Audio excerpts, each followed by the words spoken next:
วัสดีค่ะพี่น้องมาพบพอกันนี่แหละกับสาวจิววันนาเด้อพี่น้องเด้อบรรยากาศยามเช้าๆพี่น้องยังสาวจิวหักข้างมาขาวแล้วก็ยังใส่ชุดนอนอยู่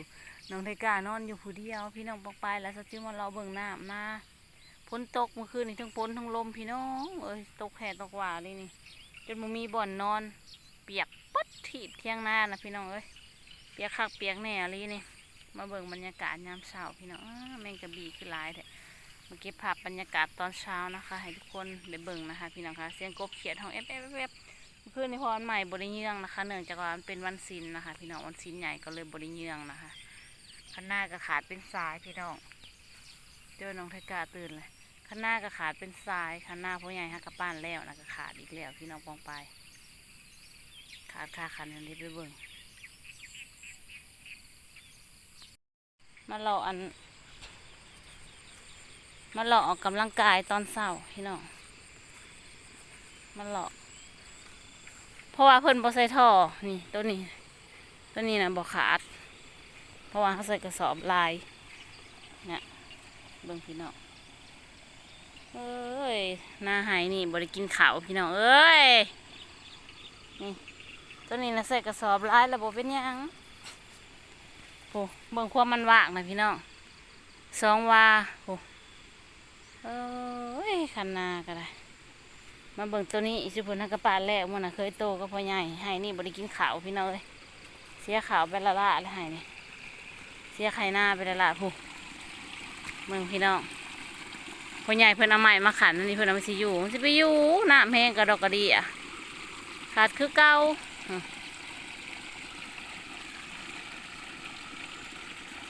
ผู้ไม้เพิ่นเฮ็ดนะไล่ไปหอดผู้โอ้ยคันนาเอ้ยดินทรายจะเอ้ยบนกินข้าวให้นี่นะถือว่าเสียไปละเด้อพี่น้องเอ้ยอันนี้คือปั้นก็คือเก่าพี่น้องพอตะกี้สจิวเสียรถลงมาปั้นแล้วพอดีฝนตกส่วงนั้นนะพี่น้องรถลงบ่ได้นะคะก็เลยได้หว่านข้าวใส่บริกินข้าวพี่น้องปีนี้ค่ะสิไปหาข้อข้าวอยู่ไซเด้เนาะได้ไปหาข้อข้าวแล้วพี่น้องปองไปเบิ่งบรรยากาศสภาพพี่น้องเอ้ยนี่แหละเศร้าให้เศร้าหน้าก็ได้หมุนอุยปุ้ยเป็นอะไรบาทนี่โอ้ข้างหน้าน่ะขาดเบิดได้น่ะกระแม่นน่ะอันนั้นกระแม่นพี่น้องนี่มองนั่นแล้วก็มีคันลุ่มอีกยังบริอันนั้นพี่น้องผู้พี่น้องเบิ้งยังบริปาดนะบริยังเลยคันนั้นปล่อยเลยป้าโผล่โผคันมันได้ขาดแล้วนี่คันนานนะพี่น้องขาดประจำเลยขาดตลอดท่านได้ขาดแล้วขาดตลอดโผล่ฝนโผล่ก็ใส่กระสอบเดียวมันจะไปอยู่อันใหม่ขันสามีฮะมันจะไปอยู่บันนี้อัดไว้ผัดบใส่ท่อปกติต้องใส่ท่อระบายน้ำออกบ่มีบอลระบายน้ำออกมันกัดห้วยมันกระขาดอีกเลยพี่น้อง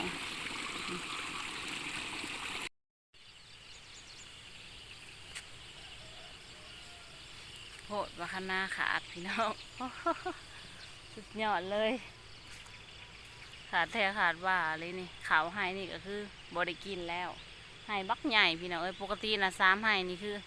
อูข่าวอูน้ำของชาวจิวเลย3 ให้นี่แต่ละปีนะจะได้ข่าวหลายเนาะถ้าเฮ็ดหน้าดำนะคะพี่น้องค่ะ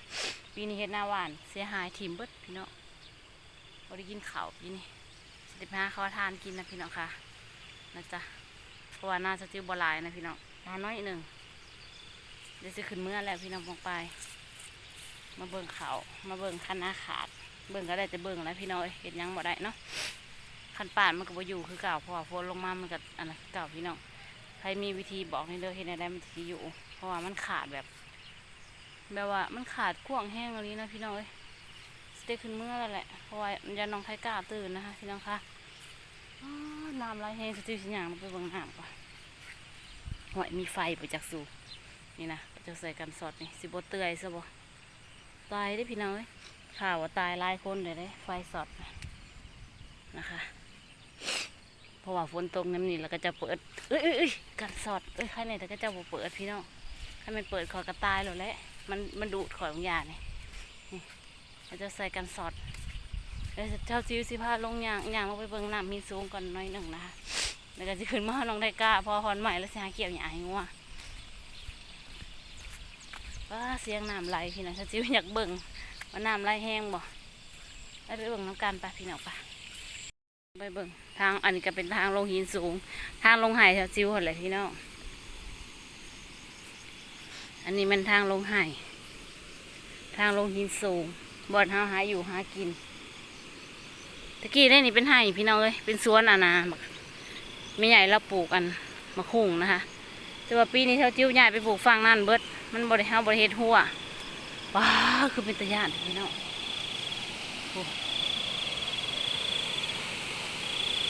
พี่น้องเห็นบ่คนใหม่ว่าสิลงมาคนใหม่ว่าสิลงมาโหอันนั้นลงบ่ได้น้ำมันไหลแห้งพี่น้องเบิ่งจิ้วถ่ายได้ทางไกลโอกาสถ่ายไก่ย่านนะพี่เราเห็นบ่น้ำก็น้ำได้เลย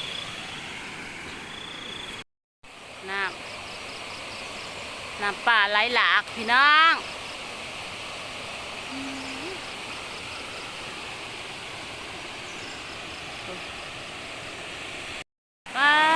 พี่น้องเบิ่งน้ำป่าไหลตะกี้นะเจ้าจิ้วขามไปนี่นะพี่น้องย่างขามไปนี่ก็ได้ไปหาขุดจิโร่ทั้งพุ่นวันนี้น้ำมาแห้งเสียวเป็นตะยาลีพี่น้องเสียวสิได้ขึ้นเมื่อแล้วพี่น้องเอ้ยมาถ่ายพี่น้องเบิ่งน้อยหนึ่งนะคะป้า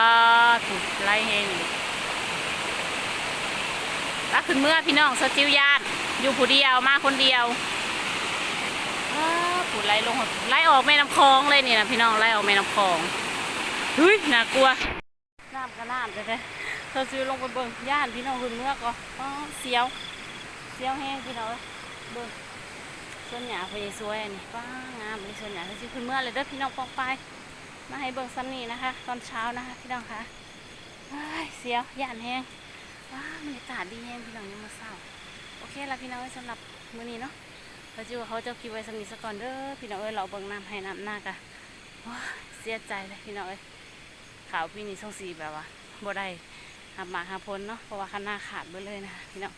โอเคละสำหรับมื้อนี้เนาะเขาจะคิดไว้สักนิดสักก่อนเด้อพี่น้องฝากกดไลค์กดแชร์กดติดตามให้ในเด้อค่ะพี่น้องค่ะ